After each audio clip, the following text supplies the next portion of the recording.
বন্ধুরা কেমন আছো সবাই? আজকে আবারও চলে এসেছি আর একটা নতুন প্যান্ডেল এইখানে, যেখানে রথ বসে। তোমরা জানো অনেকে, এদিকে আমাদের রামনগরের কাছাকাছি একটা জায়গা রয়েছে যেখানে খুব বড় রথ হয় এবং প্রচুর দোকানপাট, প্রচুর এখানে বড় মেলা বসে।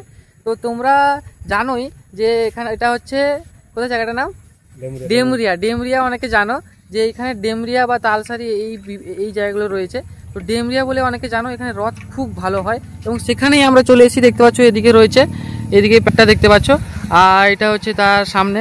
আমরা এখন যাব, তো তোমরা আমাদের সঙ্গে থেকো, সঙ্গে তোমাদেরকে দেখাবো এখানে কীরকম প্যান্ডেল হচ্ছে। চলো চলো, আমরা এখন বাইকে যাচ্ছি। আমাদের এখানে তিনজন রয়েছে, তপন কাকা রয়েছে বাইক।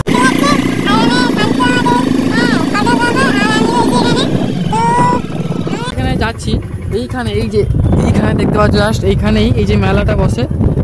এদিকে তোমরা জানো যে এই রথের সময় খুব বড় মেলা হয় এখানে, আর প্যান্ডেলও দেখতে পাচ্ছি সামনে। এই যে সামনে দেখতে পাচ্ছ লাল প্যান্ডেল দেখা যাচ্ছে, ওইখানে খুব বড় প্যান্ডেল হয়। আর তোমরা অবশ্যই এখানে এসো, আমরাও এসেছি। আমরা পুজোর আগেই চলে এসেছি। আজকে সকাল থেকে আমরা বেরিয়েছিলাম প্যান্ডেল দেখার জন্য, বৃষ্টিতে ভিজে ভিজে अबे जल्दी बोल, कल सुबह पनवेल निकलना है। বহু জায়গায় দাঁড়িয়ে সবটা রামনগরের কাছাকাছি আমরা 3টা কি 4টা মতো আজকে মণ্ডপ দেখলাম। খুব সুন্দর মণ্ডপ এখানে, তোমরা দেখতে থাকো।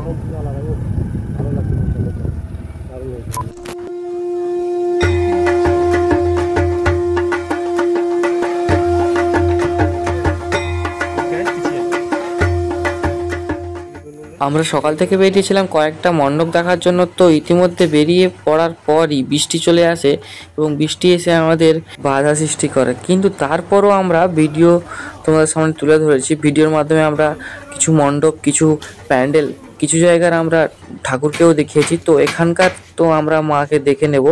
তো আমাদের মা দুর্গা বা মা, এখানে আমাদের মা খুব সুন্দর, খুব ভালোভাবে সাজানো রয়েছে এবং ভিতরটা প্রায় ফিনিশিং হচ্ছে এবং বাইরেটাও কাজ চলছে দেখতে পাচ্ছ। আর কিছু দিনের মধ্যেই, কিছু দিন নয়, মিনিমাম আজকের মধ্যেই মোটামুটি কাজ শেষ করে দেবে। দেখতে পাচ্ছ অনেকটাই কাজ হচ্ছে। তো আমরা ভিতরের দিকে ঢুকে গিয়ে কাজটা দেখতে গেছিলাম, যেহেতু ভিতরের দিকে কিরকম কাজ হচ্ছে তো তোমাদেরকে দেখানোর জন্য। দেখতে পাচ্ছ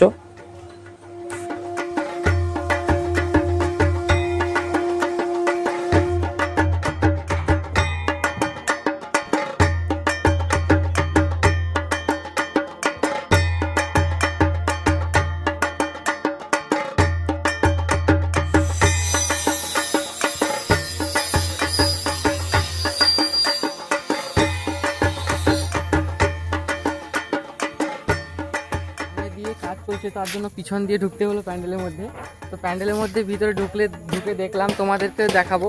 তো ভিতরে দেখলাম যে পুরোটাই সম্পূর্ণভাবে একদম বাঁশ বা এই যে কুলো বলে বা বিভিন্ন ঘরের কাজে লাগে, হ্যাঁ, তো ওগুলো একদম অর্গানিক, মানে পুরোপুরি প্রাকৃতিকভাবে তৈরি করা হয়েছে।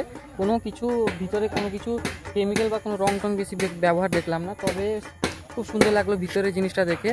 খুব একটা অভিনব একটা পদ্ধতি, অনেক বড় ঠাকুর হয়েছে, ঠাকুরটা অনেক বড় হয়েছে, ভালো হয়েছে। তো আবারও দেখাই তোমাদের সামনে থেকে, পিছন থেকে কাজ পিছন থেকে দেখাই। এই যে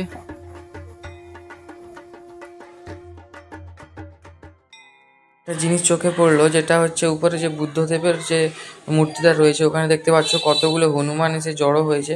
অনেকগুলো হনুমান এসে ওখানে দেখতে পাচ্ছ বসে রয়েছে।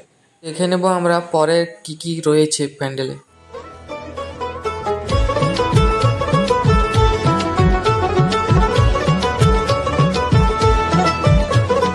মা দুর্গার আগমনে, উল্লাসে আলিঙ্গনে, মহামারী মুছে যাবে আজ। ঢাকের পিঠে পড়লো কাঠি, পুজো হোক জমজমাটি, নতুন সাজে সেজেছে আকাশ।